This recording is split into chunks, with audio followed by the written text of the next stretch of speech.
하지만 우리 마음속에서 있어야 될 진범은 투명입니다.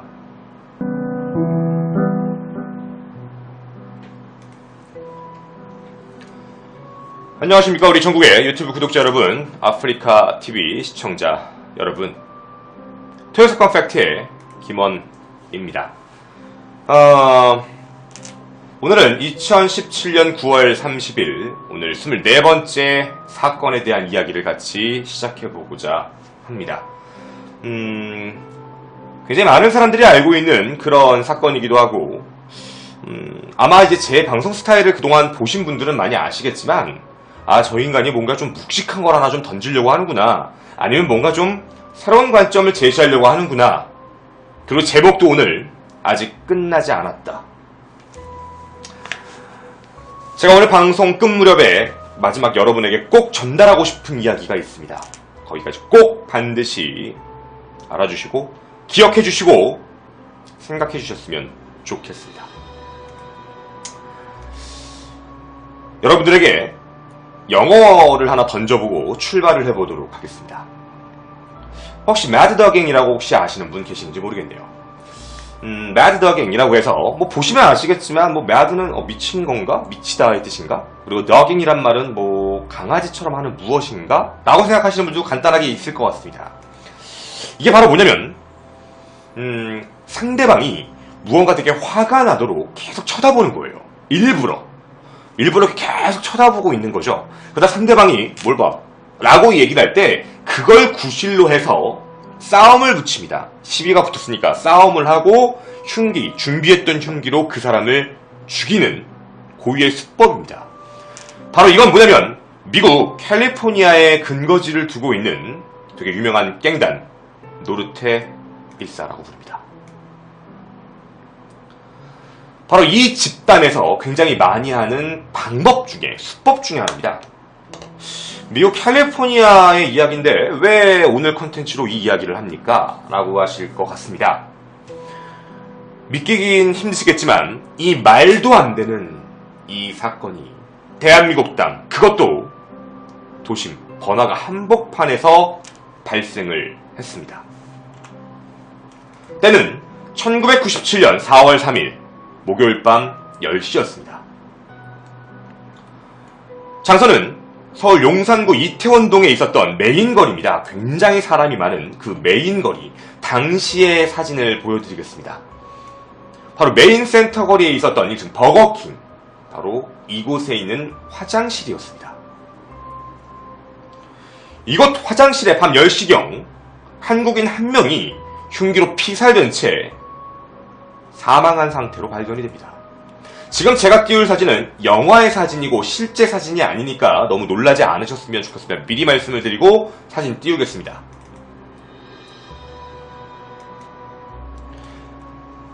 곧바로 경찰과 119가 출동을 이미 했지만 이미 9군데 이상 치명상을 찔려 과다출혈로 이미 숨진 상태였습니다.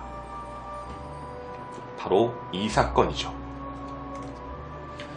피해자는 고 조중필님, 당시 나이 23세셨습니다. 홍익대학교 학생이셨고요. 여자친구와 그냥 길을 가다가 화장실을 이용하기 위해서 그냥 같이 버거킹에 들어갔던 겁니다. 같이 버거킹에 들어가서 있다가 여자친구하고 그냥 이런저런 얘기하고 화장실에 잠깐 들어간 그 사이에 발생한 사건입니다. 당시 조사를 했던 경찰은 상황의 특수성, 굉장히 누가 봐도 무언가 처음에 초동수사는 원한관계라고 판단했다고 합니다. 왜냐면 원한이 아니고서야 사람을 이렇게까지 찌를 수가 없거든요. 원한관계라고 판단하고 주변에 있는 원한관계에 대해서 조사를 다 해봐요. 왜냐면 여자친구까지 같이 있었기 때문에 혹시 여자친구와 관련이 있는 다른 남자가 아닐까? 여러 가지에 대한 부분을 다 조사하고 확인을 해보고, 하지만 어떠한 것도 나오지 않습니다. 더불어 상황의 특수성 및 목격자들의 진술들을 확인해 봤을 때 당시 버거킹 내에 있던 외국인들 집단 중에 몇 명이 화장실로 들어갔다라는 진술을 확인하게 되고 미국 국적의 사람으로 판단, 조사와 협조를 시작하게 됩니다. 사건이 있었던 다음 날입니다. 사건이 있던 다음 날 미 육군 범죄수사사령부인 CID입니다. CID 익명의 전화 제보를 하나 받게 돼요. 살인사건의 범인은 미군 소속의 아들인 아서 파처스입니다. 아서 파처스라는 사람은 평소 폭력, 공격 성향 혹은 흉기 이런 것들을 자주 소지하고 있었고 사실 아버지가 미군이었기 때문에 한국에 있었던 사람이었거든요. 당시 17세였습니다. 뭔가 의심이 가서 아들을 직접 아버지가 추궁을 하기 시작합니다. 이거 정말 너니? 라고 물어봤는데 결국 아들이었던 파터스는 그 이야기를 인정하고 나 혼자 한 게 아니라 저 그때 당시 친구 있던 무리 중에 한 명인 에드워드 리라고 부르는 애와 같이 했습니다. 라고 자백을 하게 됩니다. 그래서 용의자가 2명이 탄생하게 된 거예요. 원래는 최초의 살인범이라고 온 이야기는 파터슨. 하지만 파터슨은 에드워드 리도 같이 했습니다. 라는 말 그거 하나로 이태원 살인사건이 시작됩니다. 보시면 아시겠지만 아서 존 파터슨 17세, 에드워드 리는 당시 18세로서 이분 말고도 당시에는 3명의 친구들이 더 있었다고 합니다. 5명의 친구들이 버거킹 내에서 같이 밥을 먹고 있다가 여기 있는 아서 파터슨이 나 새로운 흉기 하나 샀는데 멋있지 이런 얘기를 시작을 했다고 해요. 근데 이제 옆에 있는 애들이 그거 쓸 줄도 모르면서 뭔 또 칼이냐 라고 얘기를 했는데 여기서 파터슨이 나 이거 쓸 줄 아는데 에드워드 리는요 그걸 또 자극을 했다고 합니다. 해봐. 한번 해봐. 너 정말 사람 죽일 수 있어? 해봐. 파터슨은 보여줄게. 따라와. 그리고 에드워드 리와 파터슨은 같이 여기에 있는 화장실로 가게 됩니다. 그리고 이 안에서 바로 지금 보이시는 조중필님은 돌아가시게 됩니다. 분명한 사실을 얘기해드리겠습니다. 이 둘이 들어갔고 한 분은 돌아가셨고 이 밀폐된 공간 안에 이 3명밖에 없었습니다. 그런데 한 분은 돌아가셨기 때문에 말이 없고 나머지 둘은 서로의 이야기가 너무 달랐습니다. 둘은 서로에게 범죄를 떠넘기기에 급합니다. 이런 진술을 시작을 합니다. 에드워드는 나는 손에 케첩하고 기름 같은 게 묻어가지고 포테이토를 먹었으니까 난 이걸 먹어가지고 손을 씻고 있었어요. 세면대에서 손을 씻고 있었는데 갑자기 파터슨이 화장실에서 소변을 보고 있던 바로 고인을 칼로 뒤에서 찔렀다 라고 이야기를 합니다. 근데 아서 파터슨은 이런 얘기를 합니다. 저는 세면대 쪽에 서 있었어요. 세면대 쪽에 서 있었는데 갑자기 에드워드 리가 자신의 칼을 가지고 고인을 찔렀다. 둘이 진술이 아예 다릅니다. 그 진술에 대한 그림의 사진을 조금만 더 보여드리면 당시 사진부터 보여드리겠습니다. 이게 바로 실제 그때 당시의 사진, 굉장히 비슷한 모형입니다. 보시면 아시겠지만 화장실의 구조는 굉장히 좁습니다. 여러분들이 아셔야 될 게 여기서 고인이 소변을 두시던 곳은 왼쪽과 오른쪽 중에 오른쪽이셨습니다. 오른쪽에 계셨고 실제 좌상 자체가 오른쪽으로 칼이 들어온 형태였습니다. 오른쪽을 찌른 거죠. 따라서 오른쪽에 누가 서서 찌를 수는 없는 구조였습니다. 무조건 뒤에서 찔렀어야 되는 게 맞죠. 따라서 지금 둘 다 나는 세면대 쪽에 있습니다라고 주장하는 이유가 뭐냐면 자기가 세면대에 있다는 게 입증이 되는 순간 자신은 무죄가 되는 겁니다. 둘 다 세면대에 있다고 얘기를 하는 거죠. 에드워드 리는 저 세면대에서 손을 씻고 있었고 파터슨이 뒤에서 찔렀다라고 얘기하는 거고 파터슨은 내가 세면대 옆쪽에 서 있었고 뒤에서 에드워드 리가 찔렀다라고 얘기를 하고 있던 겁니다. 이 사진에 대한 조금 더 구체적인 사진은 바로 이 사진입니다.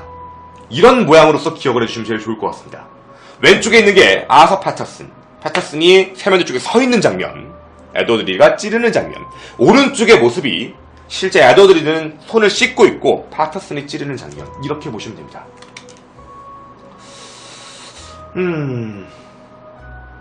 문제가 많았습니다.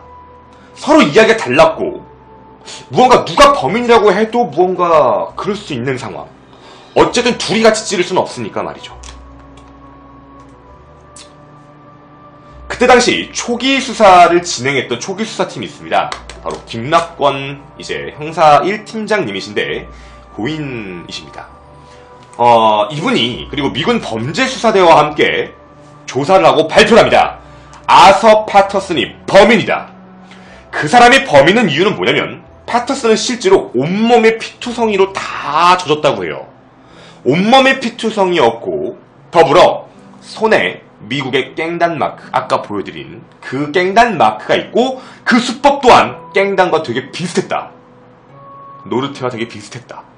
그리고 평상시에 굉장히 성격도 괴팍했고 따라서 패터슨이 범인이며 패터슨은 이 사건 직후 나오자마자 친구들한테 간 게 아니라 이 건물 4층에 있던 저때 당시 나이트클럽이었다고 합니다. 나이트클럽으로 가서 옷에 다 피 묻은 걸 씻고 옷을 갈아입고 내려왔다고 해요. 그래서 패터슨이 범인이다 라고 지목을 하고 검찰로 넘기게 됩니다. 그런데 검찰에서 수사 담당을 했던 박모 검사입니다. 이름은 말씀은 안 드릴게요. 박모 검사께서는 법의학적 판단, 즉 부검 결과입니다. 법의학적 판단 결과로 봤을 때 그리고 하나 더 친구 같이 있었던 한 명의 증언을 들었을 때 에드워드 리가 범인이다라고 지목을 해요. 그러니까 이게 경찰의 수사 결과를 받은 검찰이 범인을 바꾼 겁니다. 에드워드 리가 범인 같은데? 그 근거를 검사는 이렇게 되게 됩니다.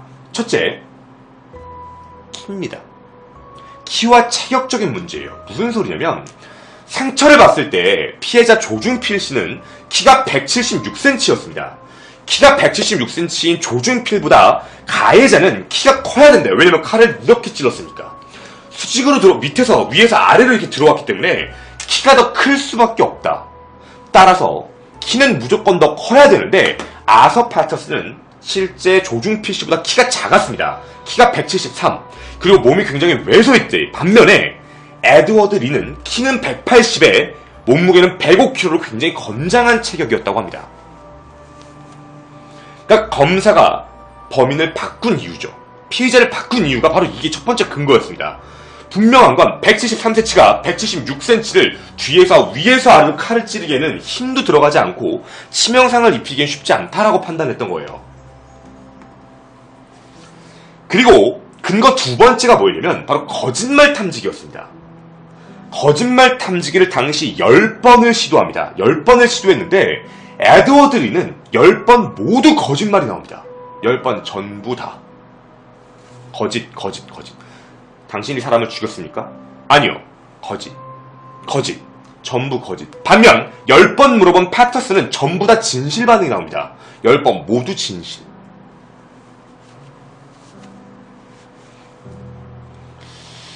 근데 이거 가지고요. 이제 당연히 생각을 해보면서 조사 방법에 대한 부분까지 하나씩 걸 겁니다. 에드워드 리는 한국말 자체가 서툴러서 이제 통역을 요구를 했는데 묵살당했고 패터슨은 한국어를 상대적으로 되게 잘했다. 그리고 이제 유치원에서 편안하게 조사할 수 있었다. 이런 근거들을 제시합니다. 에드워드 리를 범인으로 지목하죠. 여기서부터 아마 문제였을 것 같습니다.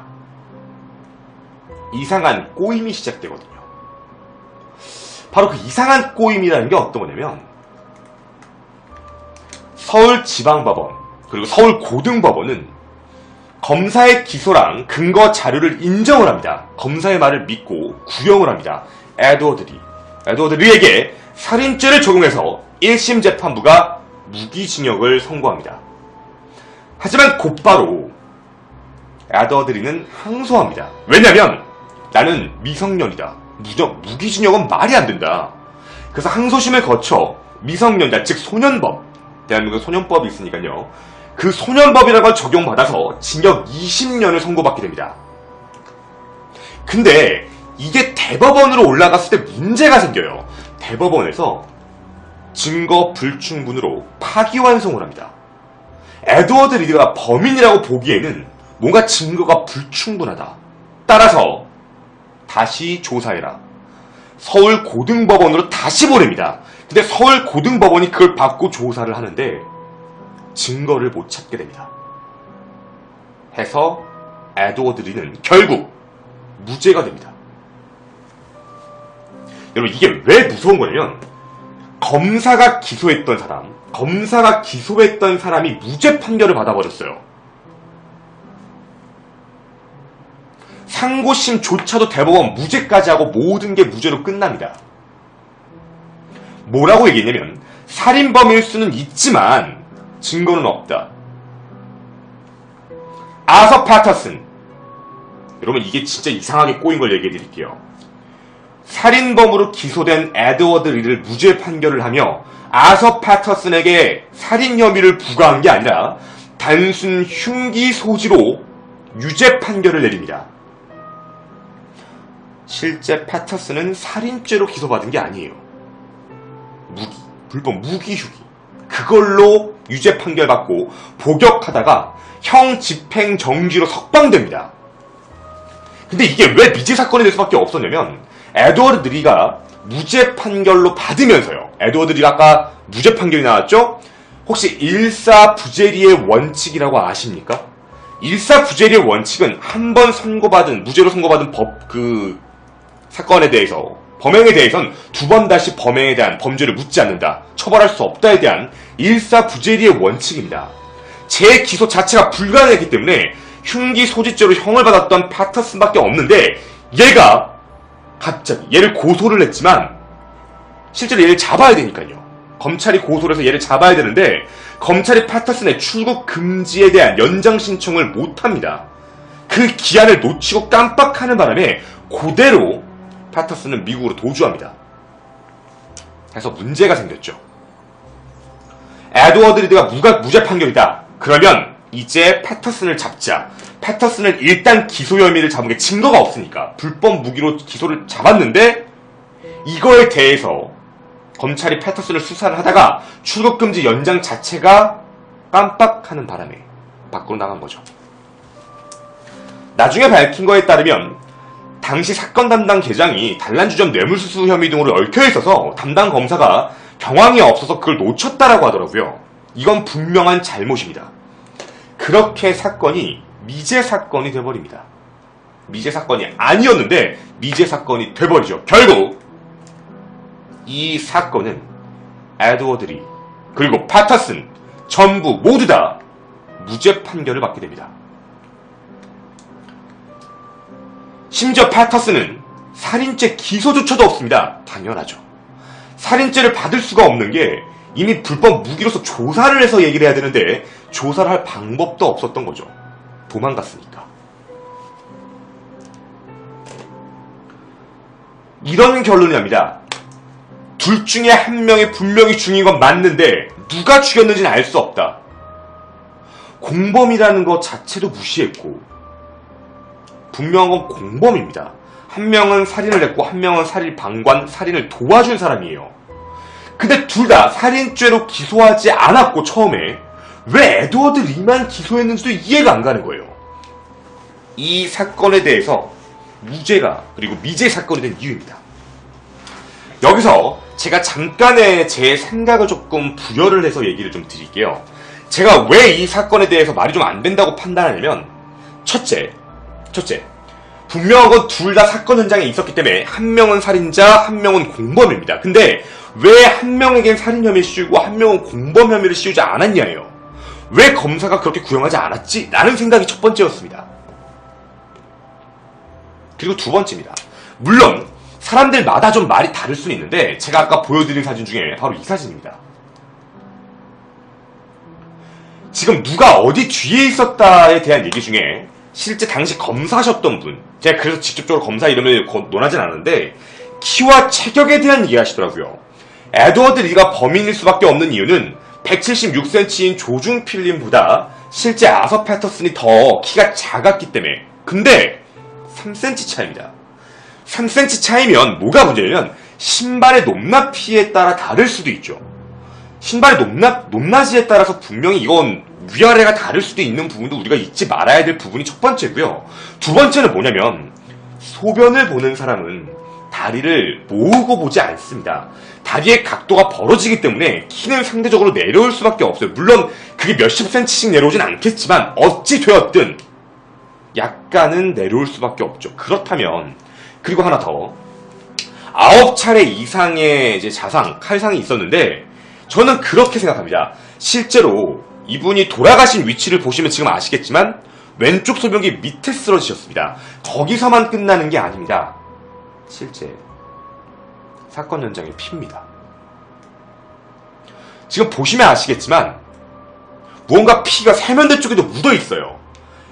무언가 찔리신 상태에서 움직였다는 겁니다. 몸의 형태를 틀고 움직였다는 건데 상식적으로 판단했을 때 누군가가 뒤에서 칼을 찌르게 되면 당연히 쳐다보겠죠.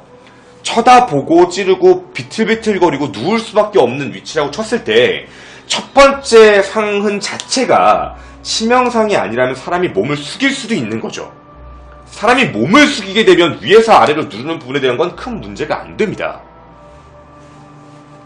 만약 이런 거라면 첫 번째 수사를 담당했던 검사님께서 얘기하셨던 첫 번째 근거였던 키와 체격에 대한 문제는 너무나도 지엽적이고 한쪽에 대한 측면이 아닐까라는 생각이 듭니다. 그리고 두 번째 거짓말 탐지기에 대한 부분도 뭐가 문제냐면 실제 당시 97년도 당시에 거짓말 탐지기는 신뢰도가 높지가 않았습니다. 그리고 거짓말 탐지기는 직접 증거로서 채택이 되지 않아요. 근데 왜 저걸로 해서 기소가 됐는지가 이해가 가지 않는 겁니다.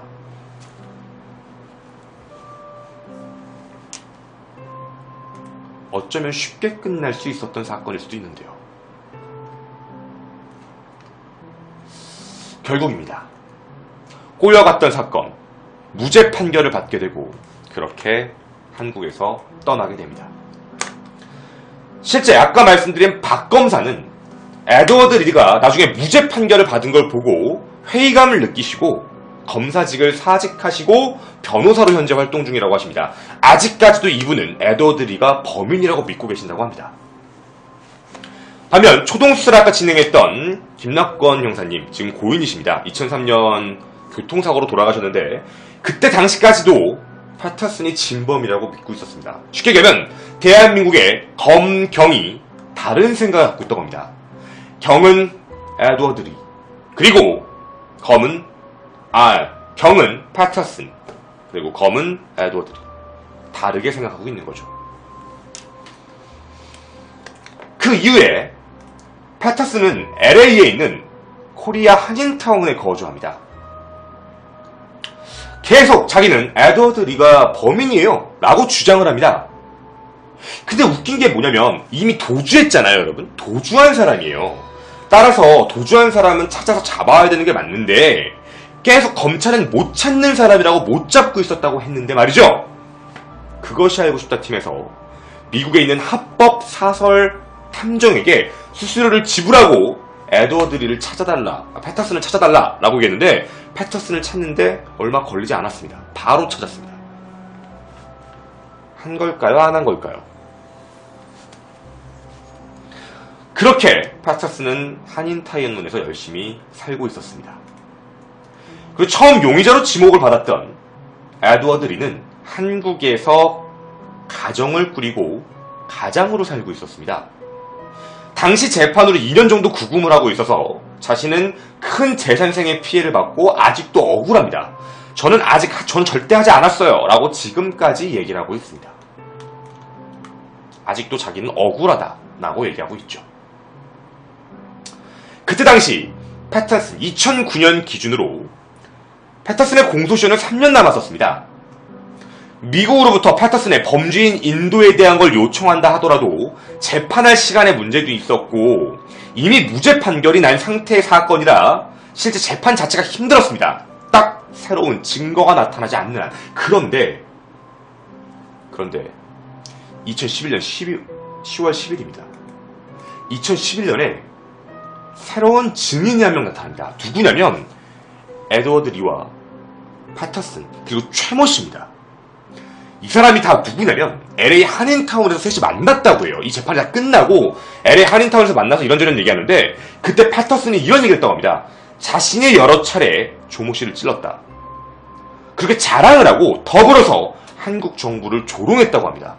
못 찾더라, 못 잡더라. 그 사람이 인터뷰를 하게 됩니다. 그렇게 해서 새로운 증인이 나타나서 패터슨이 범인이다 라는 그 증거에 대한 부분으로 바로 미국에게 제출하게 되죠. 그리고 미 검찰이 그걸 확인하고 미국은 만약 이 사람이 범인일 가능성이 있다면 한국에서 처벌을 받아야 되는 것이 맞다라고 판단을 해서 2011년 10월 10일 공소시효 6개월을 앞두고 미국에서 체포가 됩니다. 이제 국내로 송환을 할 문제가 생겼죠. 정부도 힘을 내야 되고 외교부도 힘을 내야 됩니다. 그런데 패터슨은 곧 공소시효가 끝난다는 걸 알고 있었어요. 2012년 4월에 공소시효가 끝나니까 어떻게 해서든 그 안에서 뻑입니다. 나는 한국에서 이미 불법 무기 소지죄로 형기를 살다 나왔으니까 도주도 아니에요. 계속해서 따지죠. 하지만 대한민국 검찰은 두 번 실수하지 않았습니다. 2012년 12월 검찰의 보강 수사가 들어가서 범인 신분으로 기소를 하게 됩니다. 드디어 기소가 떨어져요. 증거가 나타난 거죠. 그래서 공소시효가 정지됩니다. 검찰은 진술에 대한 부분을 다 분석해서 에드워드 리가 패터슨에게 범죄를 한번 해봐라 라고 얘기를 했고 칼을 줬고 주변의 동향을 본 뒤 실제로 패터슨이 찌른 것으로 본다 라는 부분으로서 기소를 하고 재판을 준비합니다. 그리고 그걸 미국 법원에 요청을 하는데요. 미 법원이 이런 입장 발표를 합니다. 총 7가지 조약이 다 체결이 돼야 된다. 첫째, 패터슨은 공인이 아니어야 한다. 공인이 아닙니다. 패터슨은 미국 군인의 아들인 거지 실제 본인이 군인이 아닙니다. 따라서 1번 조항은 삭제입니다. 두 번째, 범죄에 인도 조약이 체결되어 있어야 된다. 한미는 범죄에 대한 인도 조약이 체결되어 있습니다. 따라서 2번 조항도 지워집니다. 3번 조항, 유죄가 인정될 것이 확실하다는 증거를 제시하라. 그 증거를 대한민국 정부가 제시합니다. 지워집니다. 목격자 진술이 LA에서 나왔으니까요. 그것도 친구가 한 진술이니까. 네 번째, 공무수행 중이 아닌 사적으로 저지른 일. 97년 밤, 그것도 이태원 한복판 버거킹에서. 삭제. 정치범과 관련이 없어야 된다. 일반인입니다. 삭제.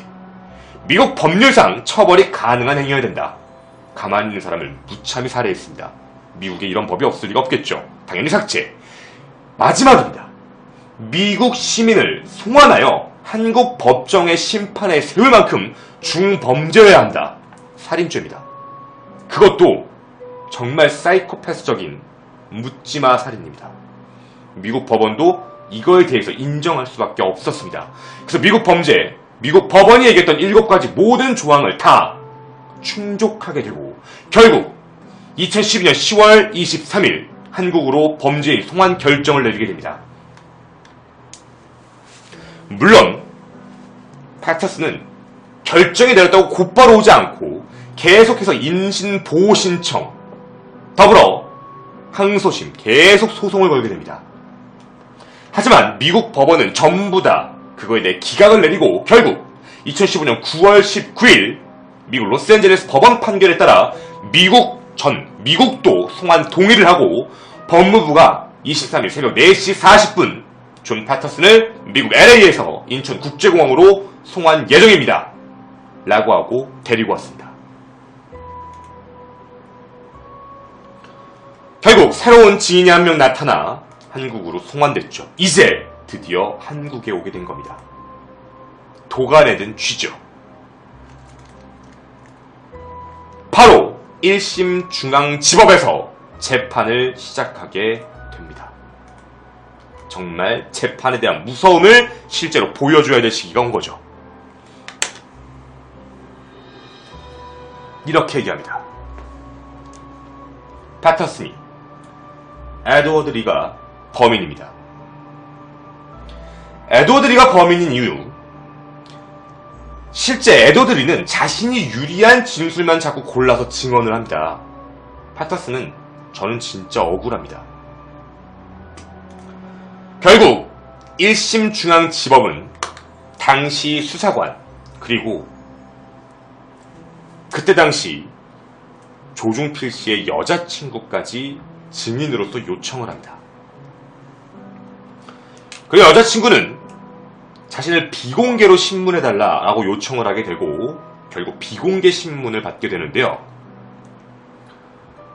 사건 이후 너무 오랫동안 시간이 지나 잘 기억이 나지 않습니다. 당시 조모 씨가 가방을 맸는지 피를 얼마나 흘렸는지도 기억이 나지 않습니다. 라고 진술을 하십니다.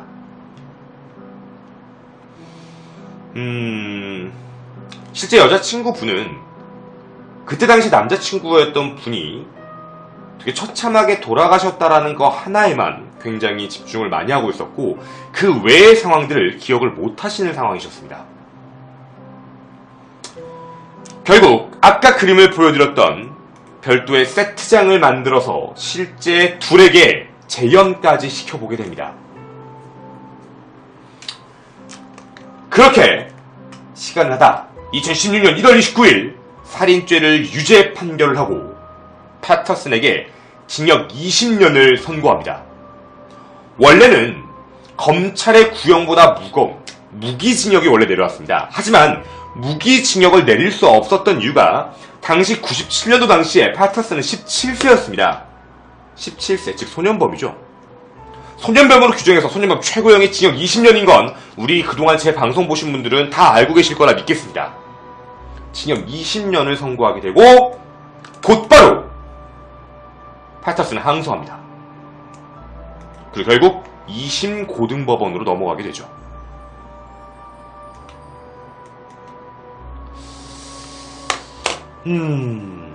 근데 말이죠. 2심 고등법원에 대한 항소 이유가 있었습니다. 저 항소 이유도 굉장히 골치 아픕니다. 패터슨이 뭐라고 얘기냐면 자신은 우연히 범죄 현장에 있던 목격자이지 나는 범죄를 하지 않았다 라고 주장을 하면서 항소를 했던 이유에 대해서 얘기합니다. 첫째, 스프레이형 혈흔. 스프레이형 혈흔이 많이 묻어있는 사람이 범인이 아닌가 라는 근거를 제시합니다. 여러분은 스프레이형이라고 부르는 게 뭔지 혹시 아십니까? 스프레이형이라는 게 뭐냐면 피는 실제로 혈흔도 어느 정도의 증거를 남기게 됩니다. 피가 어느 방향에서 떨어졌는지 혹시 피를 이렇게 흘려서 떨어뜨려 보신 적이 있는지 모르겠네요. 피가 없다면 혹시 먹물 같은 걸 흘렸을 때 어떻게 나왔는지 다들 생각해 보셨는지 모르겠네요. 실제로 동맥이 파열되면 피가 어마어마하게 솟구칩니다. 그럼 피가 솟구치는 걸 뒤집어 쓰는 사람이 있을 뿐더러 또 하나 더 피가 잔상으로 튀면서 쭉쭉 옆으로 퍼지는 형태가 나올 겁니다. 그럼 어디서 어디로 추락해서 피가 묻었다에 대한 흔적들이 나오기 시작을 하는데 지금 현재 보시는 이 현장을 보시면 아시겠지만 실제 피해자 조모 씨는 오른쪽, 왼쪽으로 이동을 하시면서 피를 흘리면서 이동하시면서 세면대 쪽에 이상할 정도로 피가 많이 묻었다는 겁니다. 피가 흘러내리는 모양이 보이십니까? 뭐라고 얘기를 하게 되냐면 패터슨은 양손, 머리, 상의, 하의까지 피를 다 뒤집어 썼다라고 얘기합니다. 반면 에드워드 리는 상의, 오른쪽 가슴, 어깨, 등, 귀, 신발처럼 이런데 스프레이같이 뿌린 듯 많지 않은 양의 혈흔들이 묻었다고 봅니다. 이걸로 항소 이유를 냅니다. 뭐냐면 진짜 직접 찌른 사람이라면 직접 찌르고 피가 튀고 이렇게 이동하는 흔적이라면 피를 뒤집어 쓰는 건 뒤에서 찔렀던 실제 패터슨일 수가 에드워드 리가 그럴 수가 에드워드 리는 찔렀기 때문에 자신에게 피가 조금씩 튄 것만 묻었고 자신에게 왔던 모든 피가 떨어졌다 라고 진술하는 겁니다. 실제 패터슨은 칼에 찔린 조모 씨가 옆으로 이동하면서 자신 쪽을 보고 왔다고 해요. 그래서 피가 이쪽에도 세면대에도 많이 묻어있는 그 이유를 얘기합니다. 그 자신에게 모든 피가 내려온 겁니다. 각도를 생각해 보겠습니다. 지금 현재 여러분이 보시는 이 화장실의 모습에서 오른쪽 좌변기에 있던 분이 오른쪽에 자상을 입고 몸을 반대로 돌리면 세면대 쪽으로 피가 튑니다. 이해하실 수 있겠죠? 피가 이렇게 어마어마한 형식으로 피가 나오게 됩니다. 그걸 그대로 세면대 쪽에 서 있었던 패터슨은 다 뒤집어 썼다 라고 이야기를 하게 됩니다.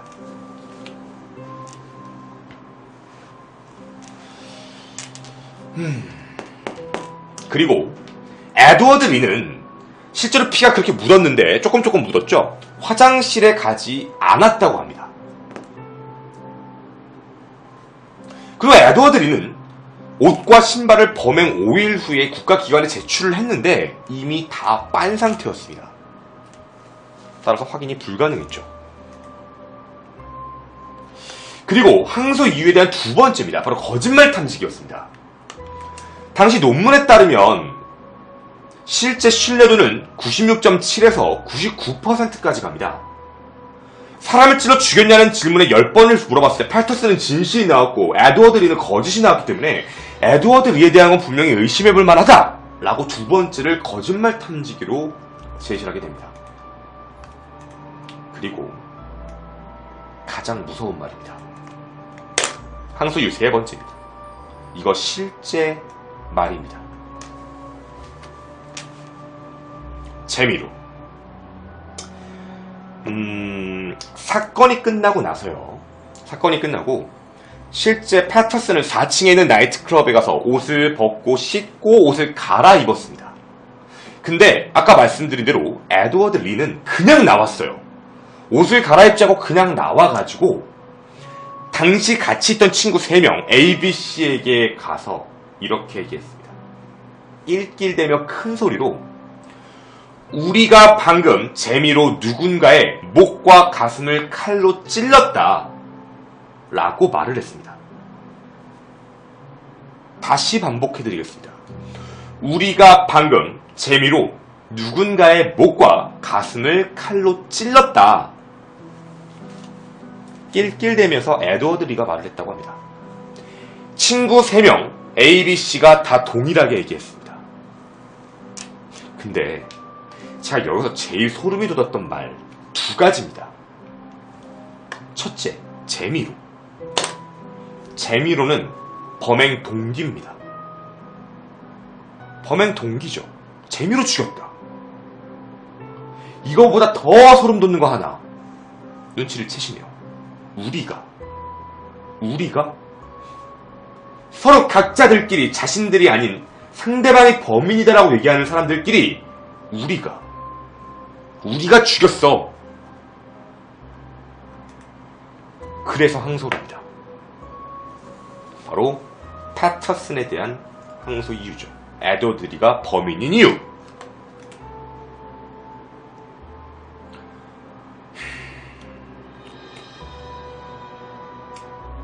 이렇게 이야기가 진행이 되고 2016년 9월 13일 서울고등법원은 1심의 항소를 기각합니다. 그냥 징역 20년을 그대로 확정을 내리죠. 이때 당시에 이런 얘기 했다고 합니다. 패터슨은 범인은 에드워드 리다. 최후 변론에서 나는 14년 9개월이나 이미 지났는데 왜 지금 나를 기소하냐? 나는 희생양이다. 억울함을 호소했다고 합니다. 하지만 징역 20년을 그대로 구형을 하게 되었죠. 결국 2016년 9월 13일 그대로 기각되어 징역 20년을 유지시켰고요. 유죄의 가장 강력한 증거에 대한 부분은 세면대 오른쪽에 묻은 혈흔입니다. 바로 이겁니다. 바로 이것이 가장 큰 증거가 되고 이걸로 입증했습니다. 왜 그러냐면 아까도 제가 사진을 한번 보여드렸는데 제가 사진을 크게 확대해서 한번 보여드리도록 하겠습니다. 보시면 아시겠지만 실제 패터슨은 자기가 세면대 옆에 서 있었다라고 주장하고 에드워드 리는 내가 손을 씻고 있었다 해서 둘이 입장이 다르잖아요. 근데 둘이 어딨냐에 따라서 분명히 세면대에 누가 있었냐에 따라서 범인이 바뀌는데 문제는 패터슨이 얘기한 대로 그쪽에 서 있으면 저런 혈흔이 나올 수가 없답니다. 저런 혈흔이 나올 수가 없기 때문에 이건 실제로 패터슨이 범행을 저지른 것이 더 맞다라고 이야기를 합니다. 즉 세면대 근처에 파터슨이 없었다라는 걸 자신의 진술이 역으로 걸려든 거죠. 그래서 결국 파터슨이 진범일 확률이 크다라는 부분으로 징역 20년이 유지가 됩니다. 하지만 파터슨은 곧바로 다시 대법원에 상고심을 진행합니다. 하지만 대법원은 고민도 하지 않습니다. 길게 볼 필요가 없거든요. 대법원 상고심 1월 25일 올해였습니다. 2017년 1월 25일 징역 20년을 확정 판결합니다. 대법원은 이렇게 얘기합니다. 파터슨이 피해자를 흉기로 찔러 살해했음이 의심의 여지 없이 충분히 증명되었다. 충분히 증명된 이유는 본인이 있었다 라고 이야기했던 그 공간에 실제로 자신이 서 있었다는 공간에 피가 묻은 부분에 대해서는 입증할 수 있는 증거도 없고 혈흔에 대한 모양이 저렇게 나올 수도 없다. 징역 20년을 선고한 것을 무겁다고 볼 수 없다. 소년범이다 보니 어쩔 수 없다는 얘기입니다. 에드워드 리는 이미 공범죄로 가담한 것은 평가받았지만 살인죄에 대한 건 이미 무죄 판결을 받아 일사부재리의 원칙에 따라 살인으로서의 정식 재판은 안 되고 공모 혐의는 공소시효가 지났다. 이렇게 1월 25일 파터슨은 징역 20년을 구형받고 교도소에 수감됩니다.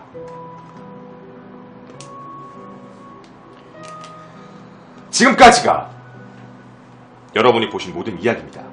근데 뭔가 굉장히 찝찝함이 하나 남는 게 있습니다. 제가 남는 찝찝함에 대해서 여러분도 동감하실 거라고 생각을 합니다. 실제 2심 공판 때 조중필님의 어머니가 이런 얘기를 하셨습니다. 에드워드 리, 파터슨 둘 다 사람이 아니다. 엄벌을 촉구한다. 하지만 대법원은 초창기의 검찰의 실수로서 에드워드 리를 살인죄로 무죄 판결을 내렸기 때문에 일사부재리 원칙에 따라 살인죄 재기소는 불가능했고 공범에 대한 공모자법을 적용하여 살인죄에 대한 걸 같이 물으려 했지만 이미 공소시효가 지나 이 부분도 처벌할 수 없게 된 상황. 여러분은 어떻게 생각하십니까? 제가 이 일을 여러분들에게 오늘 다시 전달한 이유는 다른 이야기입니다. 우리는 설마 지금 마음속으로 에드워드 리를 용서한 게 아닐까요? 왜냐면 파터슨이 진범이다라는 이야기로 모든 기사가 도배되고 파터슨이 나쁜 애였구나.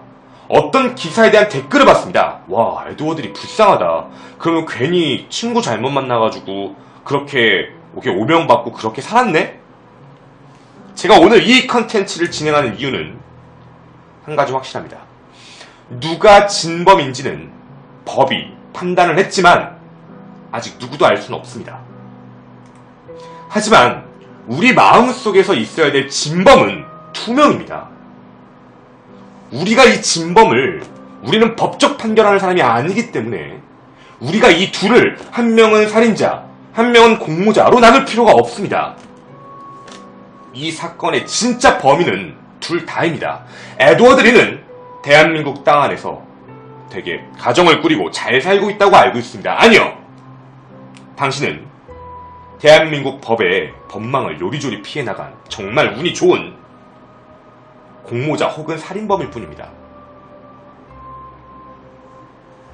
우리는 이런 사실을 잊지 않아야 합니다. 파터슨만 범인이다. 파터슨만이 무조건 잘못한 거다. 아니요. 파터슨이 진범인지 아닌지는 법적 판단이었던 것 뿐입니다. 우리 마음속의 판단에 이태원 살인사건, 정말 사랑하는 홍익대학교를 다녔던 우수한 인재였던 당시 꽃다운 나이에 조중필 씨를 잃은 가족분들의 마음을 생각한다면 우리는 그 어떤 누군가를 칭해 살인자, 한 명은 억울한 사람이라고 얘기할 수 없는 게 맞습니다. 여러분 머릿속에 이태원 살인사건은 미제 사건이 아닌 둘은 공범이다 라는 부분을 잊지 않아 주셨으면 좋겠습니다. 더불어 이 영상을 에드워드 리께서 보실지 안 보실지는 모르겠습니다. 하지만 언젠가 당신의 입으로 밝히지 않아도, 당신이 살인을 저지르지 않았었어도 어쨌든 당신들은 한 생명을 마치 매드더깅 하는 것처럼 시비를 걸고 그 공간 안에서 사람을 찔러 죽일 동안 한 명은 도발하고 한 명은 찌르고, 둘이 같이 찔렀는지 모르겠지만요, 당신 둘은 살인자입니다. 김원의 토요 사건 팩트, 제가 준비한 이야기는 여기까지였습니다.